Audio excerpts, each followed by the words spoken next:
भाई जो गुरु वचन पे डट गे, कट गे फंद 84 के, कट गे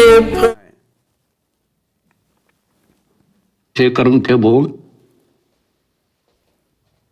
कहते बिन साहिब की बंदगी कहीं ठोर ठिकाना ना। उस कबीर भगवान की भक्ति के बिना कहीं ठोर ठिकाना नहीं अपना। अब सतलोक में जाकर हम स्थिर होंगे, स्थायी हो जाए। अब वहां से नो एंट्री हो रही है अपनी, वहां जाना कितना कठिन होगा अपने लिए। वहां पर तभी जाया जाएगा जब हम कति उस योग्य हो जाएंगे, मन कर्म वचन और वचन से। तो इसलिए बच्चों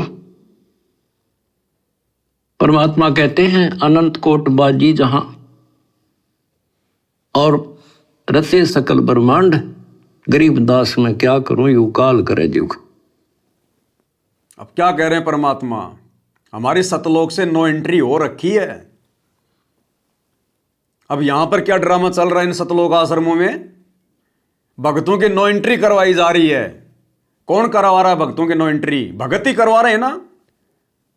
आप अपने कोऑर्डिनेटर से कोई ज्ञान आधार से सवाल कर लो। आश्रमों में जो पाखंड, जो कुक्रम जो किए जा रहे हैं गुरुजी के ज्ञान विरुद्ध, आप उनके ऊपर कोई सवाल खड़ा कर दो, तुरंत आपके नाम का पीला पर्चा। आपके कहे बिना आपका कोऑर्डिनेटर ऊपर वाले कोऑर्डिनेटरों के पास लिखित में भेज देगा, इन भक्तों की नो एंट्री कर दो, इनका पीला पर्चा निकाल के भेज दो। घर की बही लिखने वाला काका बाप का राज है। तो भक्तों की नो एंट्री कौन कर रहा है? भगत। अब कमाल की बात है, अरे जिसकी खुद की सतलोक से नो एंट्री हो रखी है वो दूसरों की नो एंट्री करवा रहा है। ये कोऑर्डिनेटर ये सतलोक में थोड़ी बैठे हैं, यही इस गंदे लोक में बैठे हैं ना, तो इनकी भी नो एंट्री हो रखी है ना सतलोक से। तो जिनकी खुद की नो एंट्री हो रखी है वो खुद दूसरे भक्तों की नो एंट्री कर रहे हैं। ये है इनकी ज्ञानहीनता, इनकी मूर्खता। तो भाई और बहनों, ये काल का ड्रामा चल रहा है। असल में परमात्मा पाना है, परमात्मा को समझना है, इनके मिशन को समझना है, तो साथ संगति की वीडियो देखने पड़ेंगे देर सवेर। दूसरा, परमात्मा ने धरती पे कोई रास्ता नहीं छोड़ा अब, क्योंकि गुरुदेव के सत्संगों को डायरेक्टली हम कितना समझे, गुरुदेव के सत्संगों से हम उनको कितना समझे, कितना पहचाने, ये परमात्मा ने देख लिया 2014 तक कि मेरे सत्संग सुन सुन के तो ये समझ नहीं पा रहे। मैं तो अपने आप को छुपाते हुए परमात्मा का दास कह रहा हूं, भगत कह रहा हूं, ये मुझे परमात्मा का दास ही समझ बैठे। ये अपने गुरु को परमात्मा का नौकर ही समझ बैठे। इसलिए परमात्मा ने साथ संगतियां शुरू करवाई कि इनको ढंग से समझाया जाए, इनको खुल के कहा जाए। तब जाकर थोड़ी बहुत आत्माओं के दिलो दिमाग में यह बात बैठी है कि हमारे गुरुजी कौन है, साथ संगति से। इसलिए आने वाले समय भी साथ संगति से ही दिमाग में बैठेगी। अरे कल को आपका बेटा, आपका पोता पोती नाम दीक्षा लेंगे तो नाम दीक्षा लेते थोड़े उनको ज्ञान समझ में आ जाएगा। सत्संग तो उनको भी सुनने पड़ेंगे, गुरु को परमात्मा तो उनको भी मानना पड़ेगा। आपके बेटा बेटी हुए तो क्या वो क्या गुरु को भगवान माने बिना सतलोक चले जाएंगे क्या? तो उनको भी ये साथ संगति के वीडियो देखने पड़ेंगे। जब तक सतगुरु रामपाल जी भगवान के सत्संग चलेंगे, जब तक भक्ति चलेगी, साथ संगति के वीडियो बराबर चलेंगे, साथ साथ चलेंगे। ये वर्तमान में परमात्मा जो पुस्तकों पे वीडियो बनवा रहे हैं और जितने लंबे लंबे ज्ञान आधार से 2-2, 3-3 घंटे की वीडियो बन चुके हैं हजारों, आने वाले समय में टीवी चैनलों पर दो ही चीज चलेंगी, सतगुरु रामपाल जी भगवान के सत्संग और उन सत्संगों को समझने के लिए साथ संगति के वीडियो। ये दो ही चीजें चलेंगी दुनिया भर के टीवी चैनलों पे। अभी ये बातें थोड़ा मजाक लगेंगी, जैसे आप किसी दुनिया वालों के सामने ये बातें करो कि आने वाले समय में हमारे गुरुजी के ही वीडियो चलेंगे और कुछ नहीं चलेंगे, तो लोग तुम्हारा मजाक उड़ाएंगे। ठीक इसी प्रकार आप आश्रम वाले भाई बहनों के सामने ये बात करो कि आने वाले समय में गुरुजी के सत्संगों के साथ साथ केवल टीवी चैनलों पर इस पवन दास के वीडियो चलेंगे, साथ संगति के वीडियो चलेंगे, तो ये लोग हमारा मजाक उड़ाएंगे। तो बात वही है। लेकिन जब वो ठीक का समय आएगा तो दुनिया वालों की भी आंखें खुलेंगी और इन आश्रम वालों की भी आंखें खुलेंगी।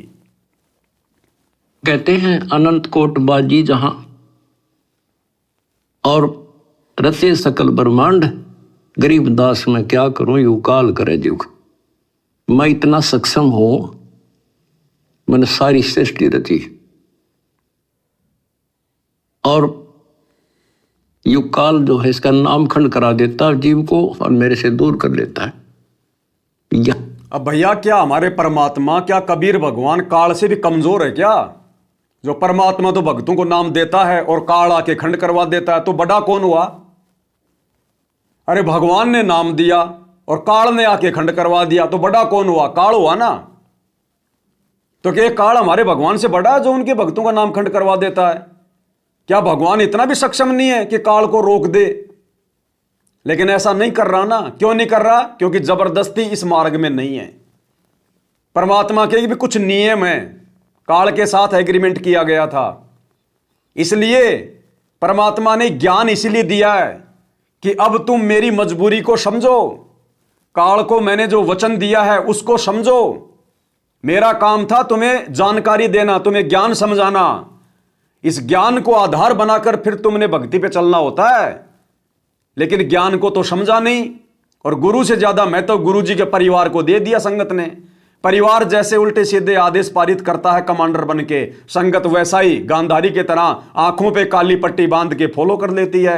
इसलिए परमात्मा कह रहे मैं क्या करूं? अनंत कोटि बाजी जहां मैंने रचेल सकल ब्रह्मांड। किसने रचे? सतगुरु रामपाल जी भगवान ने। यह है असली कबीर, जिंदा कबीर, रियल कबीर। और गरीब दास मैं क्या करूं यो काल करे जीव खंड।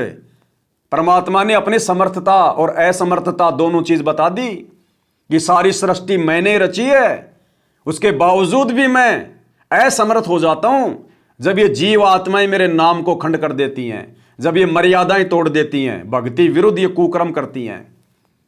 अरे भाई और बहनों, वर्तमान में दो परम शक्तियां हैं यहां पर, काल और दयाल। काल तो ये काल हो गया और दयाल सतगुरु रामपाल जी भगवान। और दोनों ही अपना काम कर रहे हैं जबरदस्त तौर पर। वो चाहेगा कि कोई जीव यहां से निकल ना जाए, सतगुरु चाहेगा कि जीव यहां से निकले। तो सतगुरु तो धरती पर प्रत्यक्ष प्रकट होकर अपना काम कर रहा है।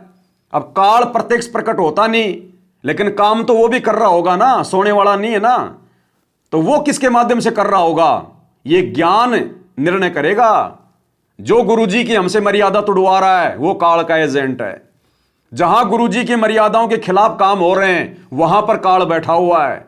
तो ये आश्रम, ये काल का ये गढ़ है, और गुरु का परिवार, ये कोऑर्डिनेटर, ये है काल के एजेंट, जिनके माध्यम से काल संगत की मर्यादा